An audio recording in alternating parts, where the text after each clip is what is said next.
but I need you here to solve them. Where did you go? What should I say?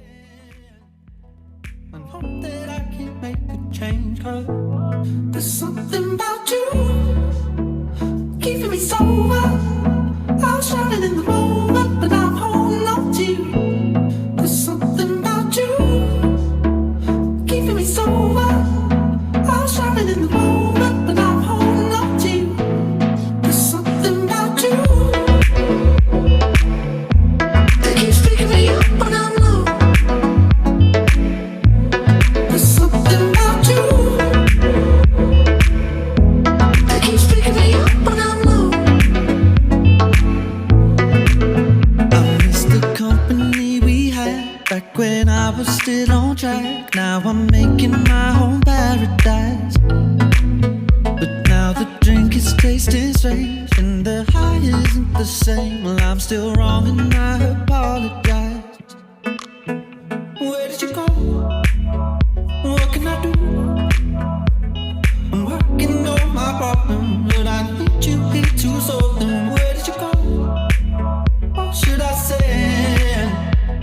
I hope that I can make a change, 'cause there's something about you keeping me sober. I was drowning in the moment, but I'm holding on to you. There's something about you keeping me sober. I was drowning in the moment, but I'm holding on to you. There's something about you that keeps picking me up when I'm low. There's something about you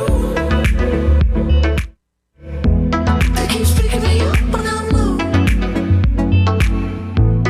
There's something about you. There's something about me. There's something about you.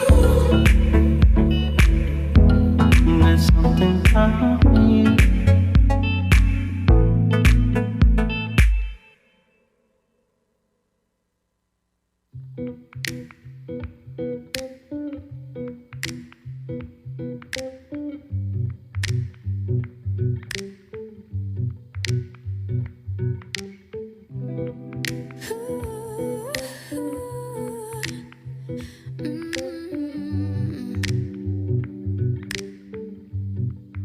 Drive me down the highway, take me to the west side, maybe even past it. Wanna ride with you all night,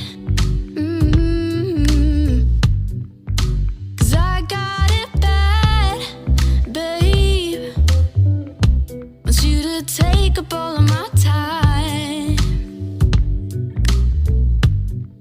When you look at me like that, babe, I know what giving in feels like. 'Cause your love is sweet like honey and warm, so sunny, and you make it so hard and I just lose my mind. And when you put your hands right on me, you know it really ain't funny, 'cause you may just send my soul straight to the sky.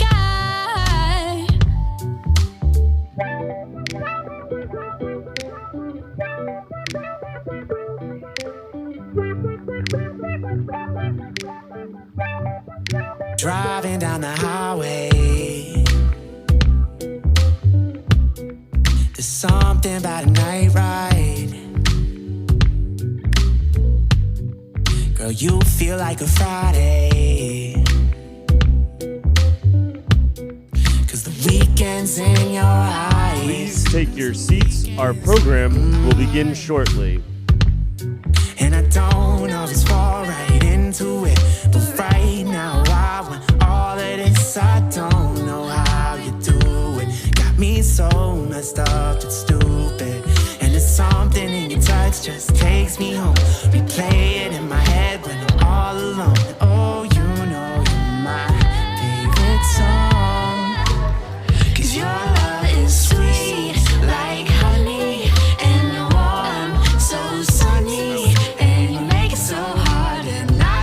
Please take your seats. Our program will begin shortly.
Introduce you in like a minute. How do you want me to introduce you?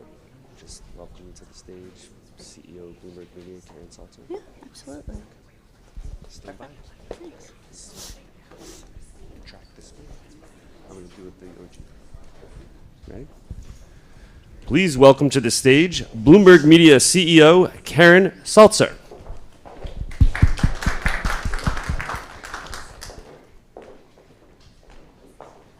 Good morning. I guess he said stage, so I'll step on the stage. Good morning. Thank you so much for joining us today. I'm Karen Schatzker, as Steve said, CEO of Bloomberg Media, and I'm really delighted to see so many of you here today, so many leaders in government, in business, and you are in for a treat. So, UNGA and Climate Week is an important time for Bloomberg. As I'm sure you know, Michael Bloomberg is Special Envoy for Climate to the UN. Additionally, given the increasing importance of climate change and of reducing emissions to governments and to investors, Bloomberg itself also has an important role to play because our financial data, our insights, our information really helps make people make smart decisions. And in the increasingly fractured political landscape today, making smart decisions is ever more needed. So Bloomberg is known for its trusted global newsroom. But we also have a really deep bench of incredibly talented economists, one of which is here joining us today, Adriana Lupita. Adriana is based in Brazil and is an expert in the economies of the global South. And given the increasingly complicated economies, and given the increasingly changing and shifting global supply chains and global trade, hearing from Adriana is, I think, going to shed a lot of light on opportunities and trends. Speaking of Brazil, the Bloomberg New Economy, which is our flagship media brand, as well as a global community, is holding a special event in Sao Paulo in October, alongside the B20. The Bloomberg New Economy is really meant to bridge the conversation between the global South and the global North. It's also an opportunity to help mobilize private capital for public good. And so we hope that in Brazil, as we are laying a foundation ahead of the G20, which is in November in Brazil, and ahead of COP30, which will be in Brazil in 2025, that we're laying a foundation for those important convenings and conversations. And I invite all of you to join us in October. We'd love to have you. After Adriana shares some insights, I am really excited that we have a fantastic interview to share with you, hosted by Erik Schatzker, who's the editorial director for Bloomberg New Economy, who you've probably seen on TV interviewing business and government leaders. He'll be interviewing Professor Joseph Stiglitz, who really needs no introduction. He's a preeminent economist who's won the Nobel Prize for Economics, and I cannot wait to hear what he has to say about our changing world. But first, let me turn the stage over to Adriana. You are in for a treat. Thank you again.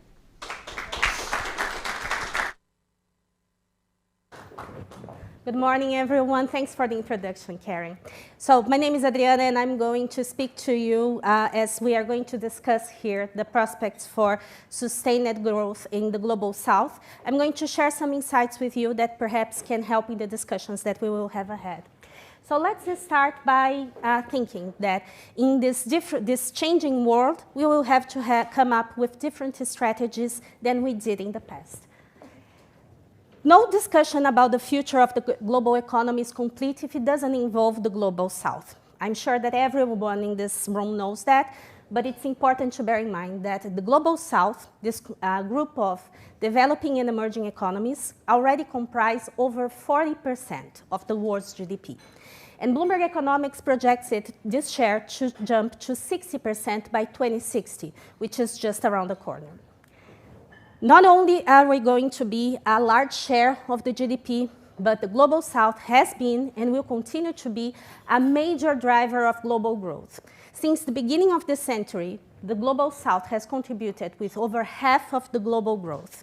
And we project that by 2060, the contribution of the Global South to the global growth is going to be 7 times as large as the one from the advanced economies. Of course, the demographic dividend from the Global South is behind such expansion. The United Nations forecasts see that by 2060, for every 1 person in the global north, there will be 7 in the global south. Not only that, the population in the global south will continue to be expanding by 2060, whereas the population of the global north will start shrinking from the end of the next decade. By 2060, probably the Global South will be home to 88% of the prime working age population in the entire world.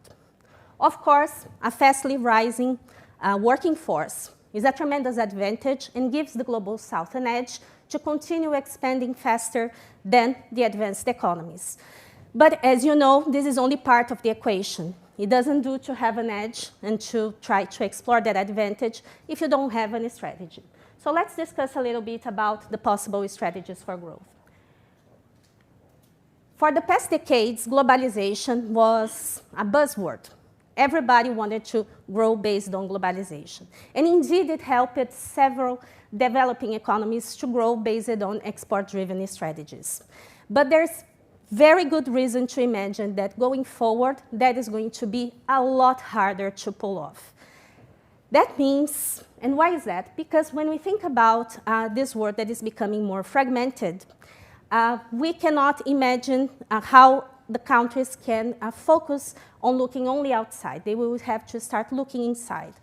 One example of how the protectionism is on the rise, and I imagine that this is not particular to the US, it's probably going to be spreading for other countries, is the case of the US election. It offers a good example for us to see how things can unfold. So let's imagine for a moment the case for a 60% tariff on Chinese exports, and a 10 to 20% tariff on the exports from the rest of the world, as it is outlined by one of the candidates in this election. Bloomberg Economics ran a complex study and showed that the global GDP can be, in a matter of 3 years, about 0.4% smaller just because of this changing policy. That might sound like a tiny number, but let's translate that into dollars. That's more than $500 billion, just because one single policy. And this is assuming that only China retaliates to the change in the trade policy. If we extend that to a retaliation from all the trade partners, the damage can be even larger at 0.5%. Once again, it seems like a tiny number, but it is not that tiny if you consider that it is only one single change in policy. One important thing to remember is that there are no winners in this trade war. Every country on net terms, be it China, but also the US, will be worse off if we head for this kind of scenario. This shows the implication, the estimate of the GDP hit for several countries in our analysis. And as you can see, no one is gaining anything, right? And of course, this means that several countries other than China in the global south will also take a hit. And if that is the case, and the countries represented in this group want to grow more in the coming years, they will have to look inside. And how can you grow based on the domestic demand? I think there is one potential strategy, which is making it easier for households to consume more.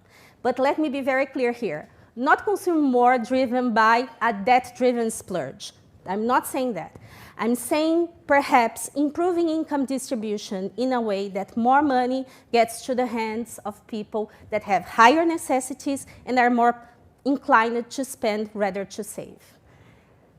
Mapping to the right shows that there is a lot of room for improvement in the global south as we discuss income distribution. Quite unfortunately, most of the countries that have the most unequal income distribution in the world are in the global south.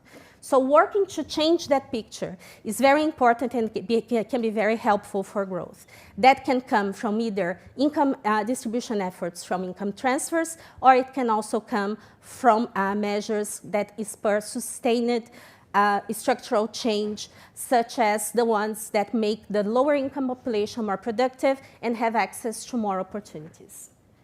But of course, one side effect of having more money in the hands of the have-nots rather than in the hands of the haves is that these people are less inclined to save, which means that there is less money available domestically to fund, for instance, investment in infrastructure and other things that the countries need.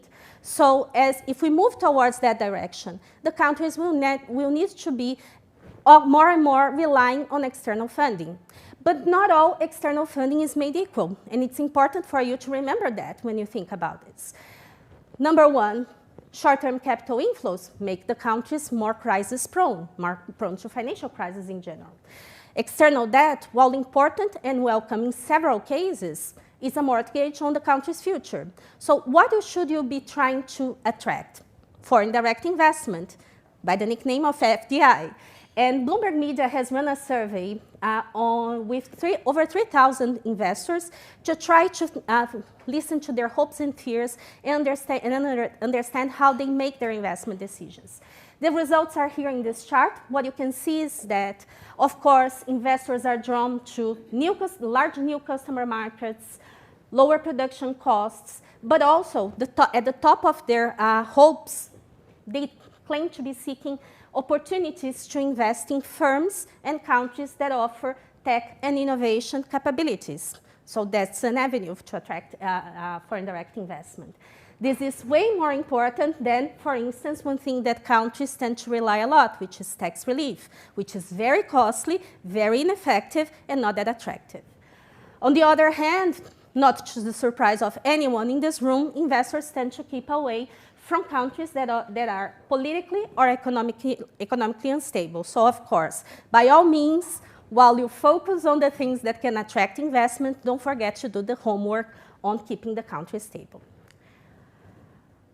Among the opportunities that we have for investment, one of the things that we think at Bloomberg Economics that could attract investment to the global south is the green shoring. And why is that? Because protectionism is not the only buzzword that we are hearing as of now. As was already mentioned here, climate change is a rising challenge, and because of that, firms and countries are seeking to have greener, more efficient, cheaper production chains, decarbonized production.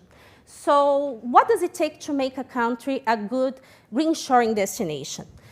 We think that number one, of course, is the the access to cheap and abundant green energy, or at least the potential to have access to that. Number two is having good trade connections, because after all, you want it to be part of a global supply chain, and that is, you need to have access to other markets for that. And number three, as production process become increasingly smarter, the country needs to be prepared for artificial intelligence. So we attempt to gauge the green shoring potential of several economies by combining these three fronts with indices that we have, Bloomberg BNF's own climate scope, IMF AI preparedness, trade connections from a gravity database, and we come up with this, which is, of course, a rough estimate of how each country stands.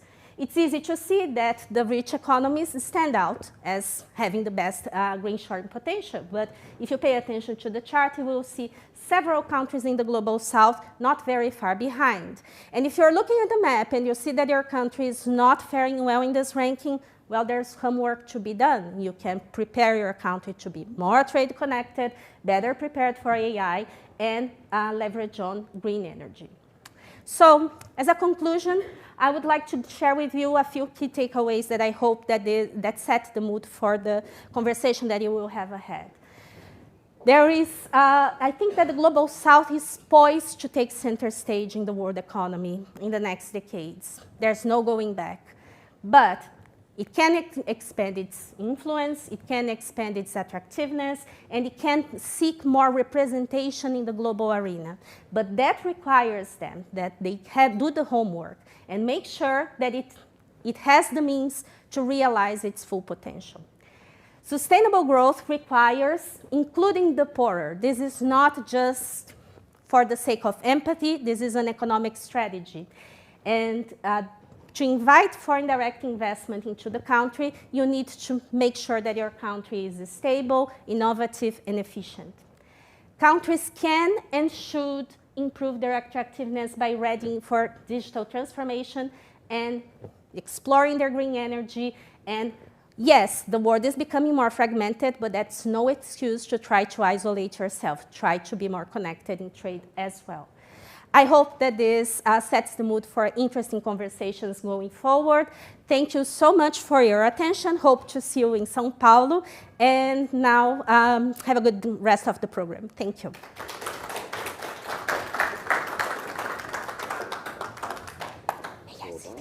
Thank you, Adriana. Your Excellencies, ladies and gentlemen, good morning. My name is Erik Schatzker. I am the Editorial Director of Bloomberg New Economy, and I'm absolutely delighted to see you all here this morning. As you can see here, the theme of this event and the theme for Bloomberg New Economy this year is New Reality, New Rules. You'll hear that today. You're going to hear it in São Paulo next month. And few people understand this new reality better than our featured guest. As you heard from Karen earlier, his name is Professor Joseph Stiglitz. He is indeed a Nobel laureate. I'm going to tell you a few other things about Joe that you ought to know. He's past chairman of the White House Council of Economic Advisors. He's a former World Bank chief economist. He's a critic, at times a fierce critic, of globalization, of laissez-faire economics, of multilateral institutions. And Joe, you are the author of how many books now? Oh, I don't know. He doesn't even know how many books he's written. He's that prolific. Ladies and gentlemen, please join me in welcoming Professor Joseph Stiglitz to the stage.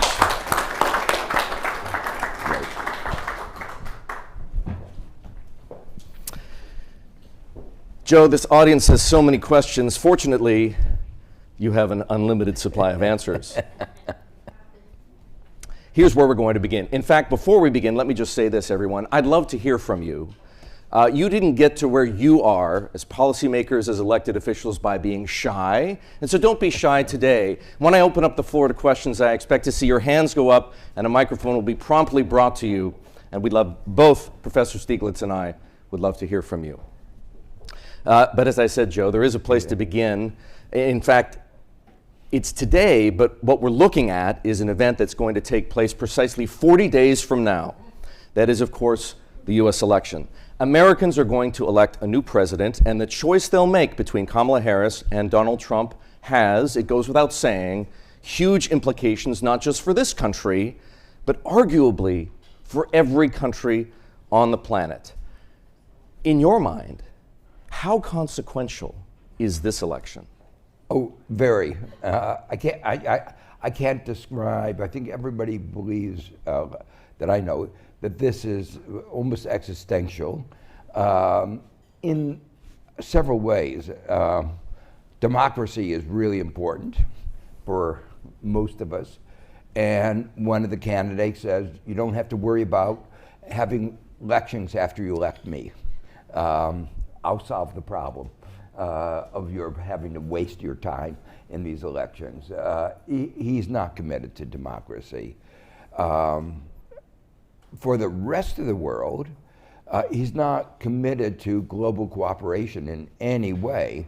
And Adriana gave some, I think really powerful statistics to help frame what's going on. He's talked about 60% tariffs against China, but he's also talked about tariffs against our allies, against Europe.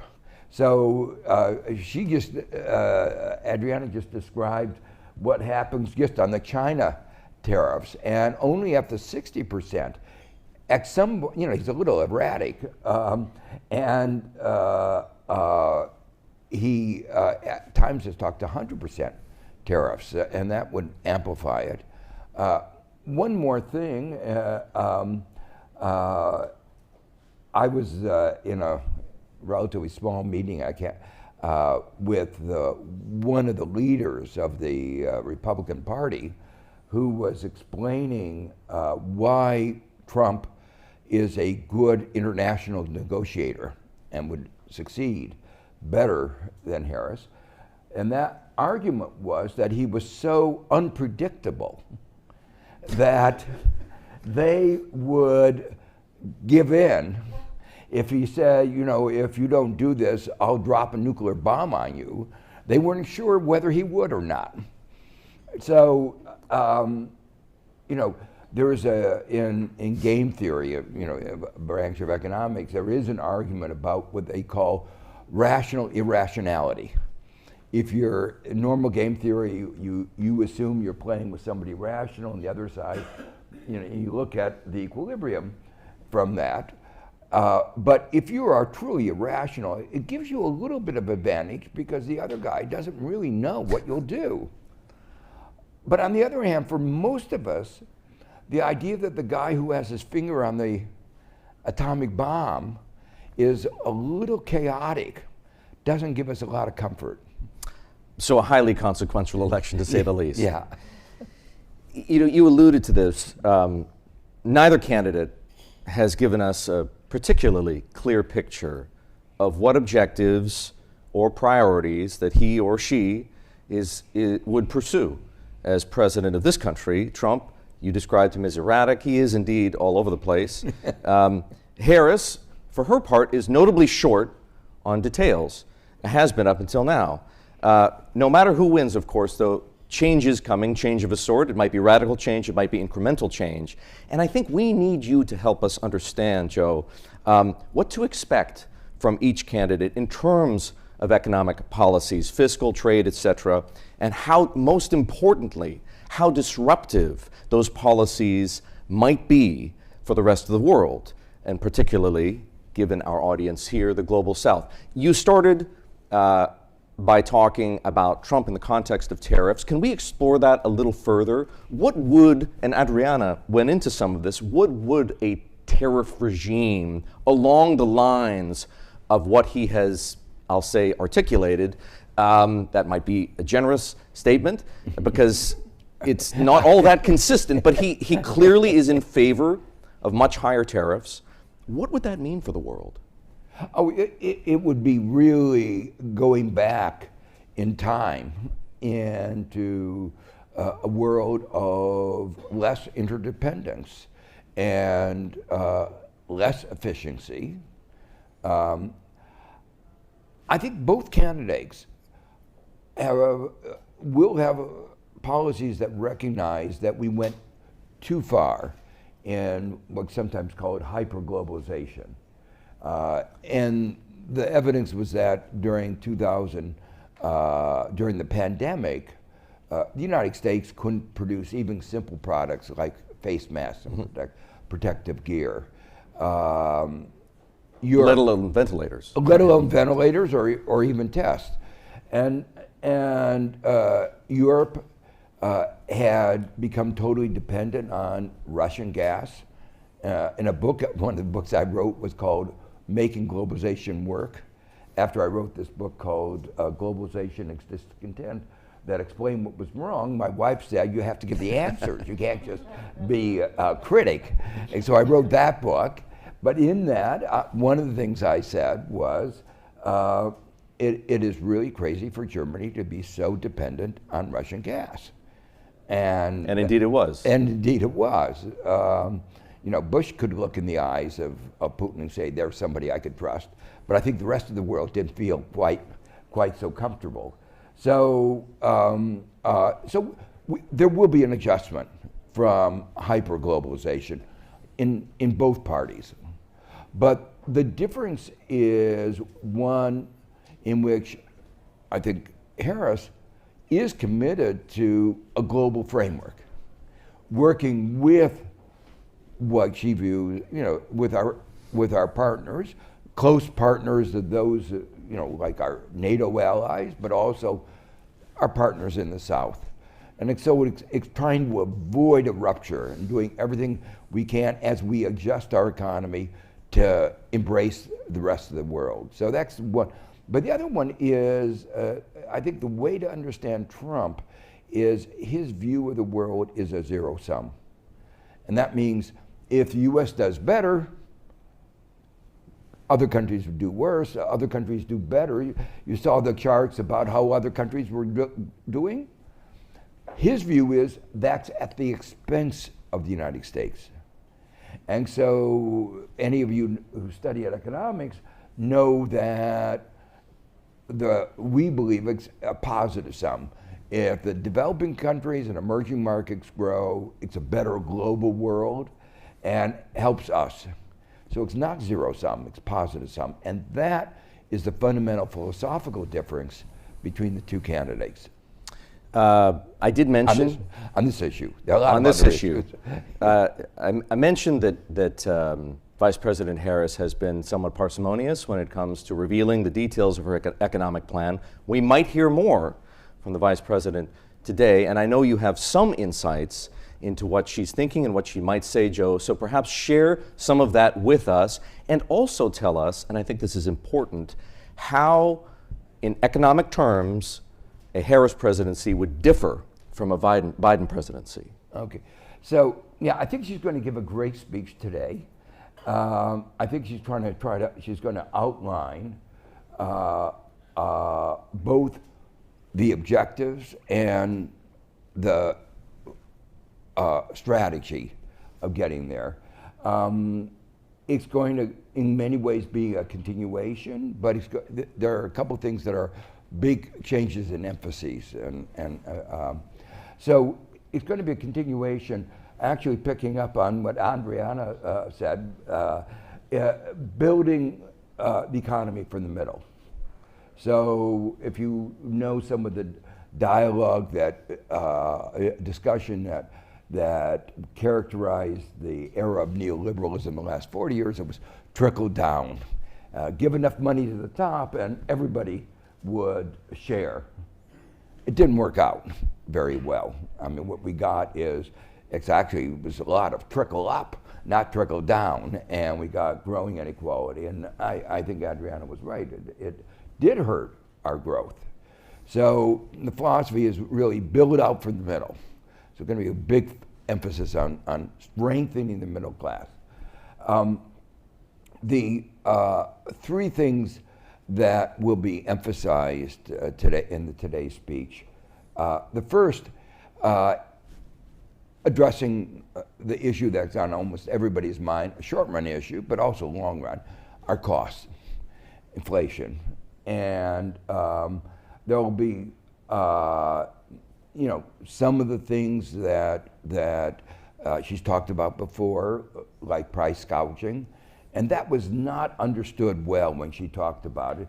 Price gouging is illegal in almost everywhere. Almost every state has people described it as it was price control. We have price gouging laws everywhere.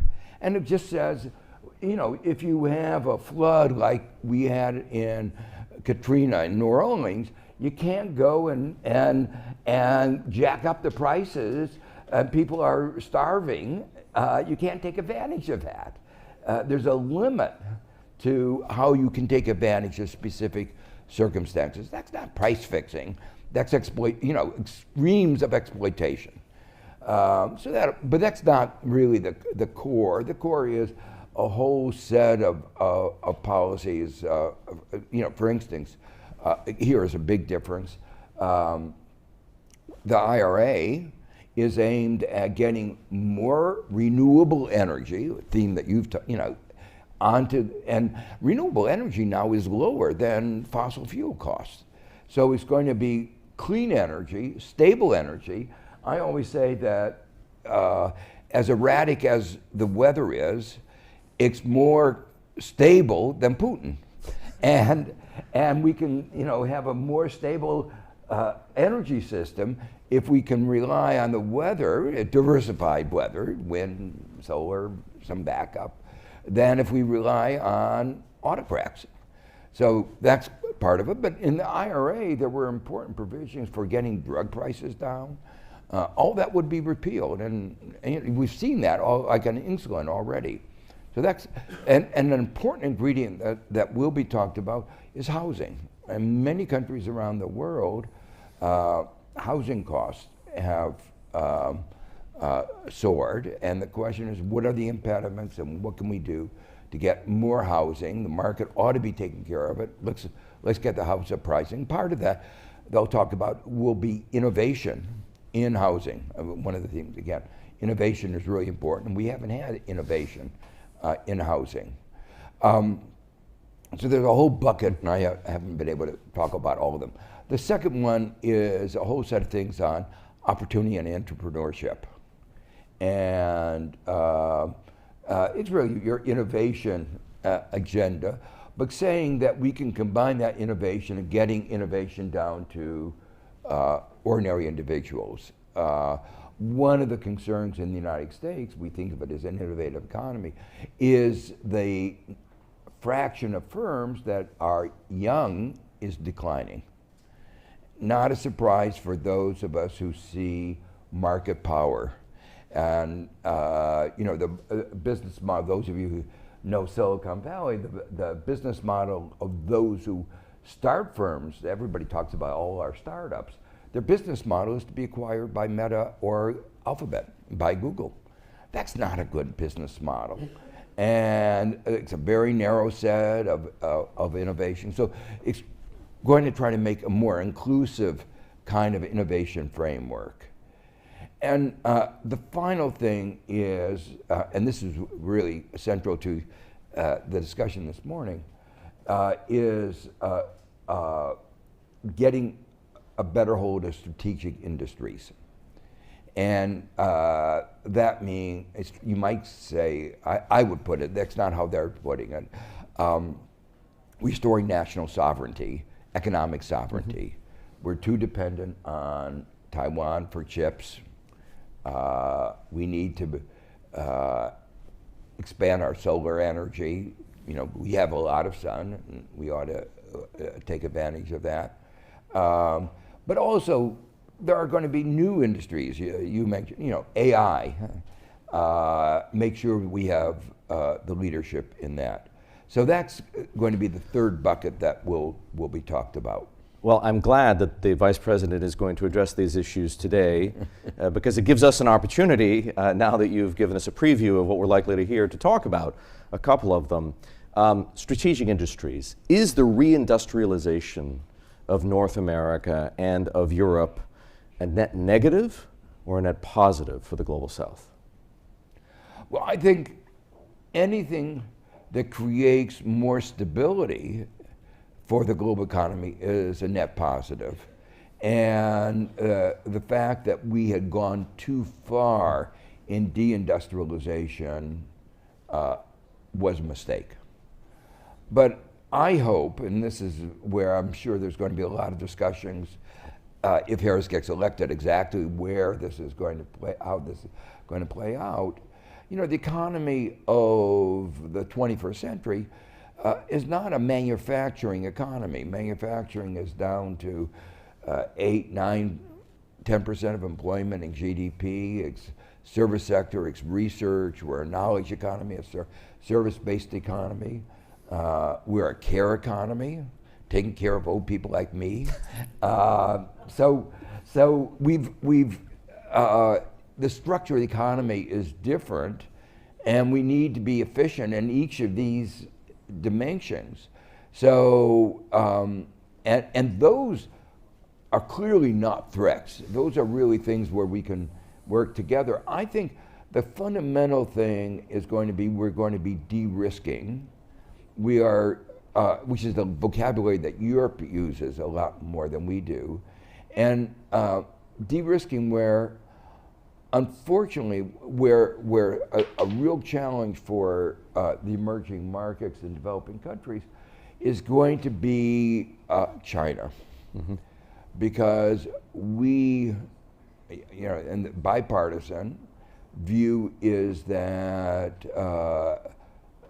China represents a risk. Or a threat. A threat. And, you know, I think at this point, there's very little evidence of that. China's behaved, a little, I would say, naughty in the South China Seas, more aggressively than I think is in its own self-interest. And it's made threats to take over Taiwan. If you take those threats seriously, you have to say that you need to de-risk. So in that, you know, but it hasn't done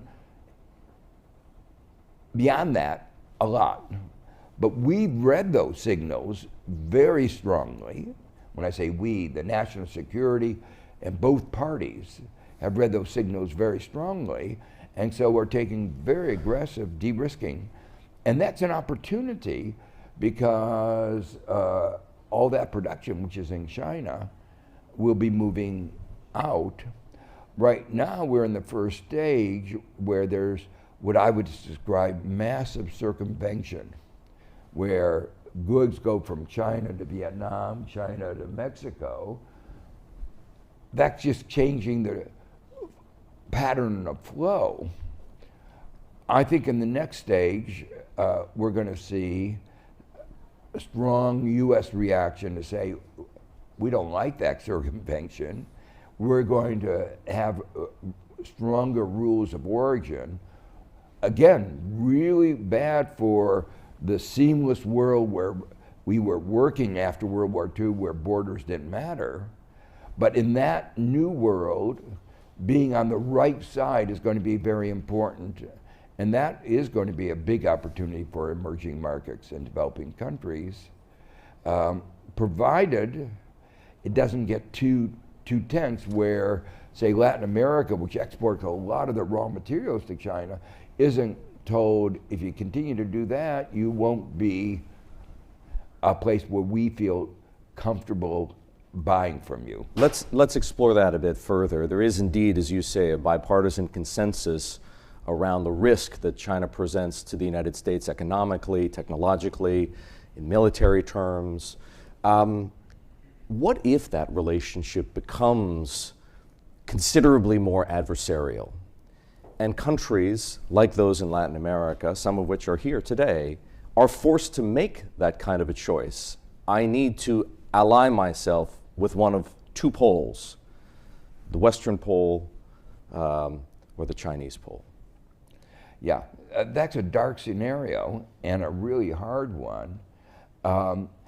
For many of the goods that, many of the things that Latin America, for instance, exports, it's raw materials. Mm-hmm. And foodstuffs. And foodstuffs. Now, first, on some of this, it would be a good thing because it would force Latin America to move up the value chain and start producing final goods, more value added. You know, we've maintained since the end of colonialism, since the World War II, a neo-colonial pattern of trade. It is still the case that developing countries and emerging markets are exporting primary goods. The WTO reinforced that neo-colonialism. And we may be at a moment where we might be able to change that, but that's going to be really, really hard. A big opportunity, but a really hard challenge. The advantage, by the way, though, of the commodities, which are being exported, is they're commodities. You can export them to one place and then they can go to someplace else. So I think getting global control over the commodity flows is going to be almost impossible, as we saw as we try to impose sanctions on oil in Russia. So I think like water, it'll find its way. It'll find its way. They will be worse off. They'll be, you know, when you go the other ways, the flow is a little bit less, and the cost is, the price of that will be a little bit lower, but they'll find a way. It sounds to me, based on what you say, that we aren't entering a deglobalized era. There's a reglobalization of sorts going on. What are the rules of that new order going to be, Joe? Yeah, that is a very deep question, and the fact that the rules are up for renegotiation is very, very clear. Jake Sullivan gave a speech a little over a year ago. The National Security Advisor. National Security Advisor, and at the Brookings, and basically he said the U.S. is not going to obey the rules so long as China doesn't, and its view was China wasn't obeying it, but it refuses to allow the appointment of judges to the appellate body at the WTO, and so can't bring a case to say, is China really disobeying the rules or not? So it's saying, in our judgment, it's disobeying, but we won't allow anybody to review that. So we are in a world where the U.S. says that we don't like what the court has done. We won't allow any judges until we rewrite the rules of the court. And a lot of people from emerging markets view is, we want to rewrite the rules to make sure that we always win. But that's not a court. That's what we call a kangaroo court. So the overall framework is in paralysis. But there's even more, another problem. The third pillar I talked about of pushing your own new industries. That's been reflected in industrial policies. Industrial policies were a no-no for 40 years. I mean, when I was at the World Bank, I advocated industrial policies, but the opposition from the U.S. government and from others was very strong. It was against the neoliberal order. And now the U.S. has changed its mind and has massive industrial policy. IRA originally, if you read the bill, was estimated about $350 billion of subsidies for green energy. The estimates now are somewhere between $1 and $1.5 trillion. You put out some of those numbers, I think. We might have. In fact, I heard the president speaking yesterday, and he referred to 1.3 trillion. Is that right? Yeah. Yes. So that's large, and larger than emerging markets can compete with. So nobody can compete with that. What? No one can compete with that. Even Europe. I get complaints from European leaders about this. So what was a framework where we had to try to get a level playing field, it was never level, it was really always tilted, has become really tilted. And so, I think we have to try to get a new set of rules to rebalance it. And I've been pushing for saying, it's fine, it's a good thing to have industrial policy, but when you do it, you have to give resources to developing and countries and emerging markets to have their own industrial policies. So you can't, it isn't a question of grabbing jobs from the rest of the world, it's creating a better economy for the entire world. So the language has to change, the rules have to change so that if you do it, you help the other countries have their own industrial policy specific to the special conditions of emerging markets and developing countries. And thirdly, you have to share technology. And this was an idea, sharing technology, that was in the original '92 Rio Agreement on climate change. And no one's wanted to talk about it, obviously, just like they didn't like compulsory licenses for health. And we had a huge problem during the pandemic getting Europe to be willing to share the intellectual property, and the result was vaccine apartheid, people dying, unnecessary hospitalizations. The same thing is true in climate.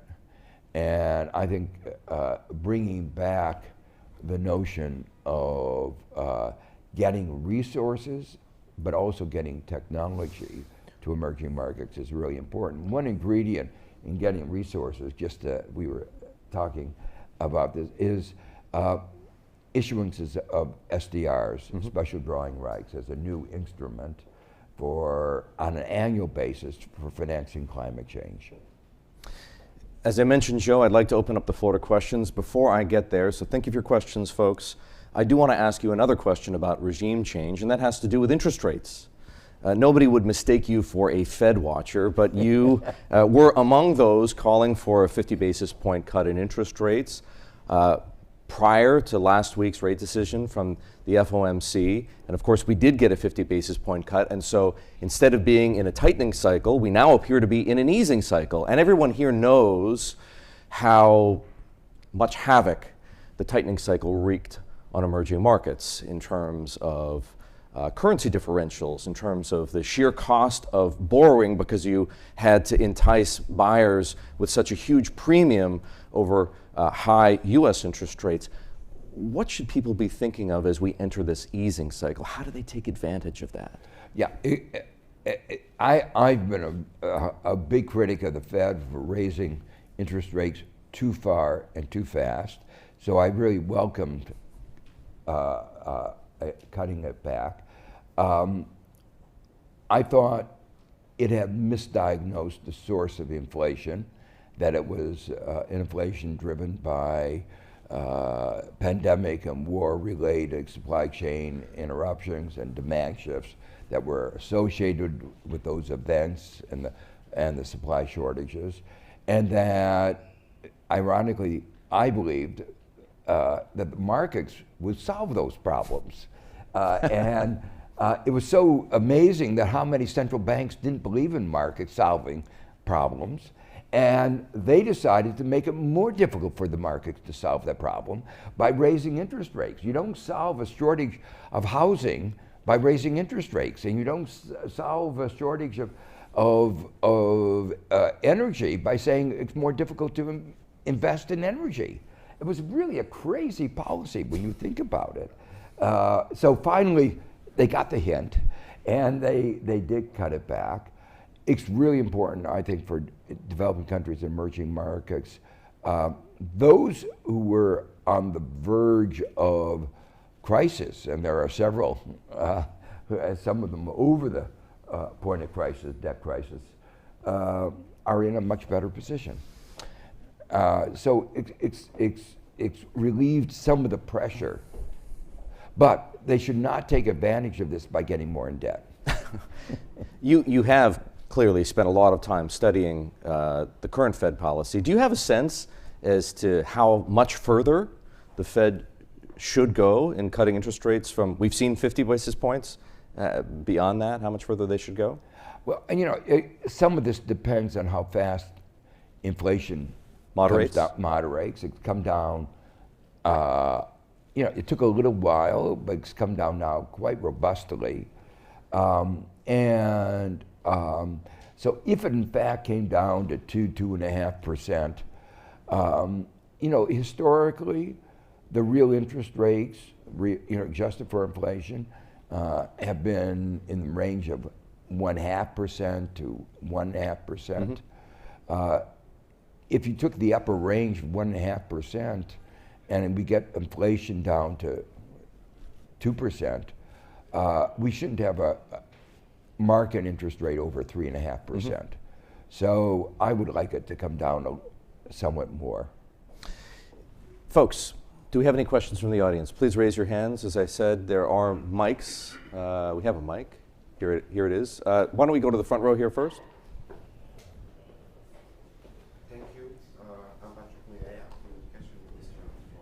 Just a moment, we're going to get that mic up and running.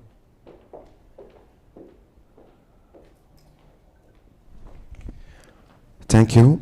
I'm Patrick Muyaya, Communication Minister and the spokesperson of the Democratic Republic of Congo government. So I'm happy to be part of this conversation. I just came back from China, where the President Xi hosted all African countries with this big meeting we call FOCAC. One of the main differences, if you have to compare the approach of China with Africa, is that they put money on the table straight. The question with Western country, we are closer to Africa than China.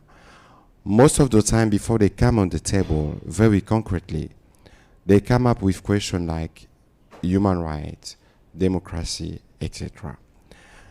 And then sometimes when they look at on African continent, they look at African continent with American eyes. So if you have an American eyes, I'm not sure you can appreciate what kind of effort we are doing on moving forward for questions like democracy, human rights, etc. I was listening to you, Professor, in the beginning. It means that even after 200 years, America is still fighting for its democracy. And I think it will be good in the approach not to try to democratize Africa, but to Africanize democracy. I think by changing this view, it will be good and better for you in the way we can deal with economy. To come specifically about my country, which is, I think, one of the most important countries in the world. Today we are speaking about climate change. We have one of the biggest forests. When we speak about cobalt, we have 70% of cobalt in the DRC. When you have to speak about coltan and all those mineral resources, most of them come from the DRC. It's not only now. I think everybody watched last year Oppenheimer movie, Oppenheimer, about atomic bomb. The main component come from the DRC. And the first non-American citizen we get the highest medal of honor in this country is a Belgian engineer who was leading at that moment the JK Mines, the Union Minière, the company who produced cobalt in the US. It means that there is a lot of solution for the world that can come from DRC. But if I have to compare, we have, of course, very good relationship with United States, but economically, we doesn't have very much investment.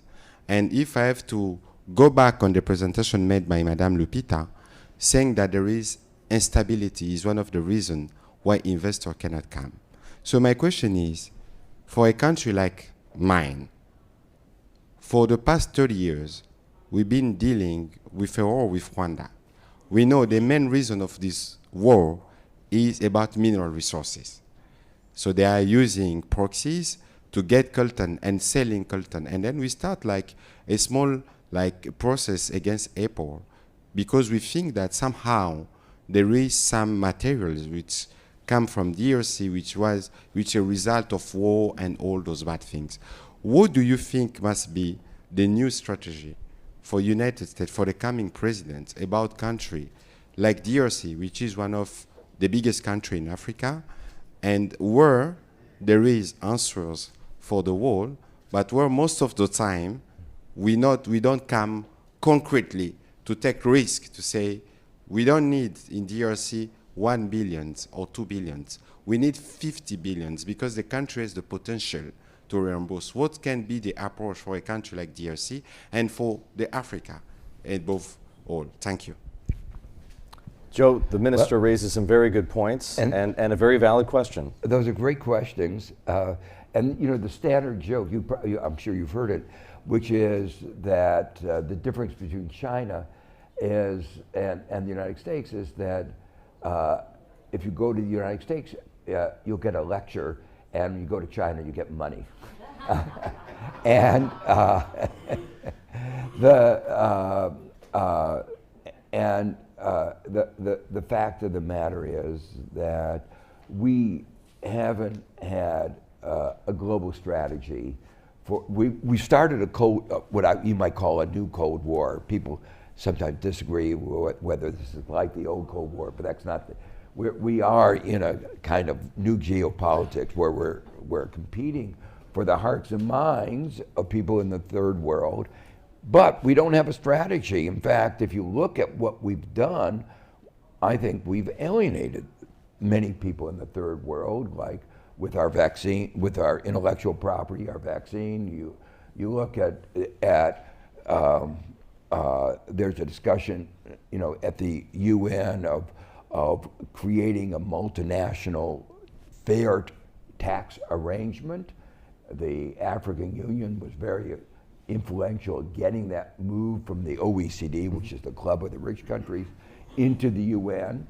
And when it came just a few weeks ago to vote on the terms of reference of this tax convention, one of 6 countries to vote against it was the United States. A few years ago in 2015, at the UN, we had a discussion about a framework for restructuring debt, because many developing countries have too much debt. The United States was one of 6 countries to vote against the principles of debt restructuring. So I hope the new Harris, I hope she gets elected, but I hope if she does, that they will understand that we are engaged in a new global, you know, the era of colonialism is over, that we need to have a new kind of engagement which engages Africa and other developing countries, emerging markets, on their own terms. And I think what the United States has been through in the last, since 2016, shows that democracy is really hard. It really constant struggle. Well, it's a constant struggle. It isn't, you know, you pass a law in 1789 and it's done. In 1789, we had slavery, women couldn't vote, you had property to vote. We didn't have a democracy as we would know it today. And we've had a struggle, we had a war. So, and that struggle is going on right now. There are people engaged in voter suppression and all of that. So it is a struggle that every country has to go through, and we have to recognize that that is a struggle. I think we want to share our values of how important democracy is, share what we've learned from our struggle, and from the struggle in Spain and Greece and Chile and the other countries that have struggled. You know, so it's not we don't have a monopoly on that struggle. It's been a struggle in so many countries, and if we could get a good dialogue of what it means, you know, I just was talking to Muhammad Yunus, you know, they've been through a struggle in Bangladesh. So it's a common struggle, and we ought to be sharing what we've learned from that common struggle. There's one more thing I'll just mention that relates to the ownership of key natural resource, or 2 things of key natural resources. I mentioned one aspect before. I think it's really important that as part of the development strategy that we, the United States and the West, ought to be supporting, that more of what we sometimes call the benefication, the more of the value added ought to be going on in these countries. The WTO was designed to make sure that the countries remain producing primary goods and the value added occurred in the advanced countries. That has to change. And Europe has to recognize, for instance, that they should not be objecting to Indonesia's attempt to get value added in nickel. I think, it's Indonesia's industrial policy, and it's working in Indonesia. And we ought to be helping you in your industrial policy think about how you can use your valuable natural resources to become a richer country. I mean, you're a rich country to become a richer country. And then the final thing is, for a long while, neoliberalism took the view that ownership was not important. We ought to let anybody own any asset anywhere. And that was the free mobility of capital. We changed that dramatically. We don't want TikTok to be owned by China. But even more, we've become concerned about who owns the natural resources of DRC and the other countries. Well, of course, the real ownership belongs to the people of DRC. But the operational responsibility had been with American companies, but it's all been switched, a lot of it's been switched to China. I worry that, and this is maybe a little bit Americo-jingoism, that China is more of a colonial power than the America was. And that you won't get the full value of your resources. And I think your responsibility is to make sure that the full value of those resources go to the people of DRC, not to America, not to China. And that may mean that you will have to renationalize those resources. And that's a different change in property rights. Americans would not like that principle. You may not call it renationalization. We'll figure out a way, another language. I can help you do that so you don't get chastised. But the basic principle is that in one way or another, your responsibility is to make sure that the value of those resources, which are enormous, go to the people of your country and say, we can help you do that. Joe, not the American government, but I mean American academia. I'm very mindful of everyone's time here, so we're going to take one more brief question in the front row here, and a brief answer. Because I'm sorry. No, it's quite all right. I think that was a very, very useful answer to the minister and to everyone else here. So thank you for asking. Thank you for answering. Joe, please go ahead. Thank you very much, and good morning, everyone. So my name is Frank Tayali. I'm the Minister for Transport and Logistics from the Republic of Zambia. I want to say that, first of all, I'm not an economist.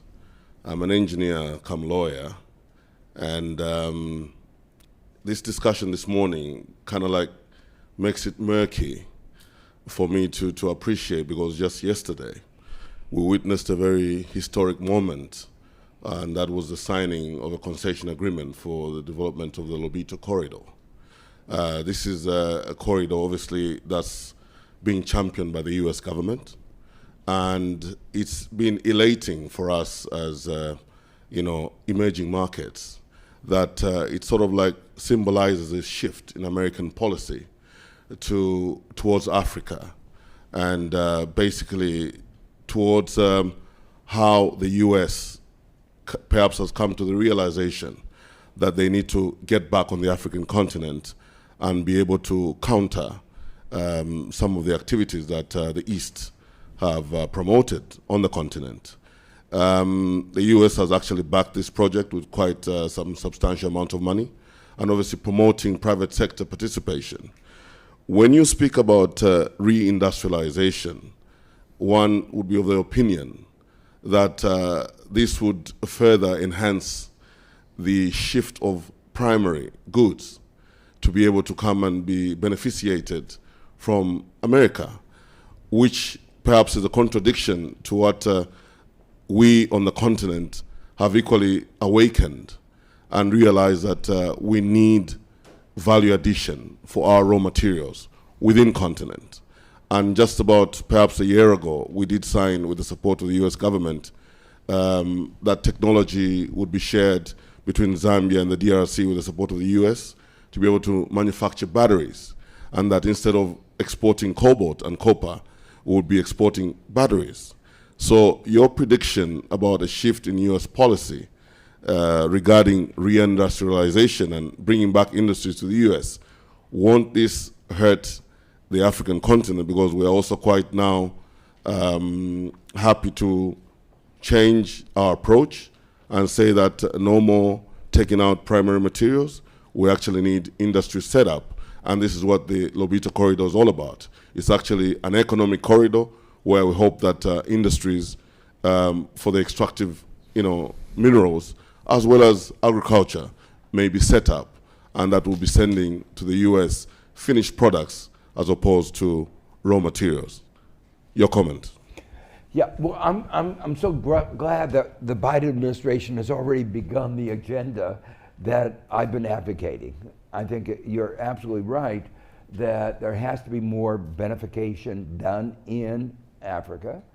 And one of the challenges within the American politics will be, how do we integrate this into our new industrial policy? I think we can. I think it will be actually an advantage to us. This is the perspective I said, it's not a zero sum, it's a positive sum. If we get Africa to grow, it's a better for the world. And that's going to be better for the United States. And so, yeah, I'm really very strongly supportive of that. And I think if Harris gets elected, you'll see a lot more of that. And I think you'll see that, most strongly in climate, because that's where a lot of people's mind was. I was talking yesterday to the National Security Advisor member on climate environment, and pushing this kind of agenda, and he was very receptive to it. So what I was saying is that kind of idea that you're talking about is the kind of thing I think that we'll see a lot more of. One of the things that I've talked about, and I hope we can get done, it's a couple of new ideas, is to get into the IRA, you have to have a free trade agreement. Well, the word free trade agreement is there are no such thing as real free trade. They're all managed trade agreements.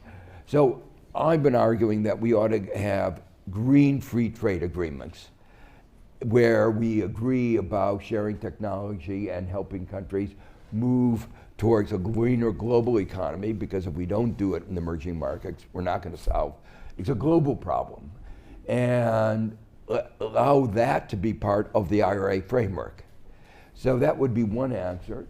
Another one that people are beginning to talk about is a North Atlantic zone, which would include Africa, the west coast of Africa particularly, and Latin America as a zone of cooperation. And, and moving beyond trade, because technology is so important in the growth. And that was one of the things, I just wanted to highlight one of the things that Adriana said. Trade, tax advantages are really down on the list of things that make foreign investment work. Technology was way up on that list. And the capabilities of people were way up on that list. So let's emphasize more technology and training and education, and use that as a framework for for getting more global cooperation? I wish we could go on. Sadly, everything must come to an end. Your Excellencies, ladies and gentlemen, I want to thank you for coming. I hope you can see that we here at Bloomberg New Economy are serious about bridging the divide between the global north and the global south. We are serious about mobilizing capital for the public good. I hope you'll join us in Sao Paulo and at our events in the future. On behalf of Mike, on behalf of Karen, once again, thank you for coming and joining us. And most importantly, please join me in thanking Professor Joseph Stiglitz.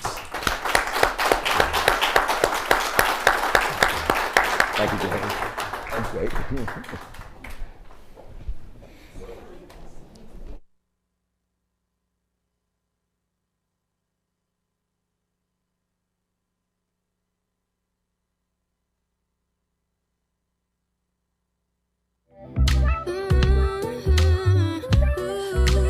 I got it bad.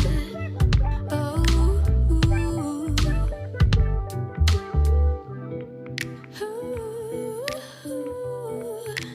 I got it bad.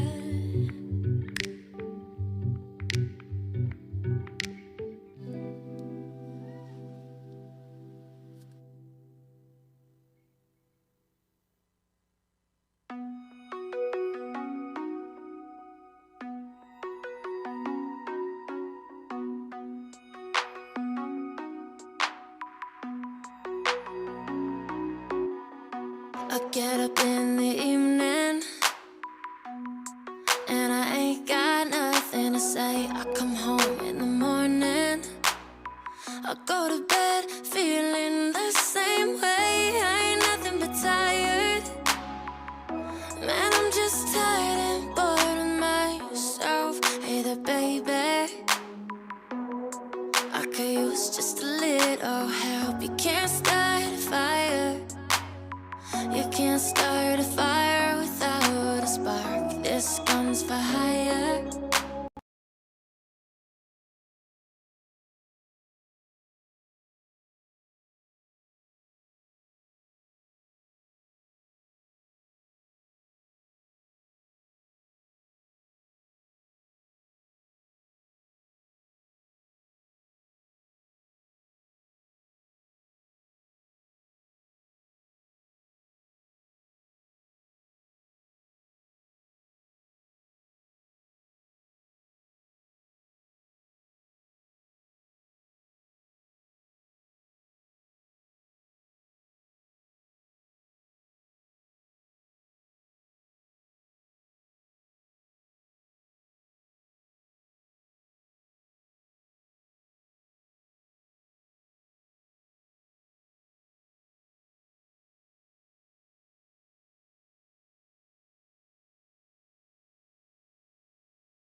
Also talked about tariffs against our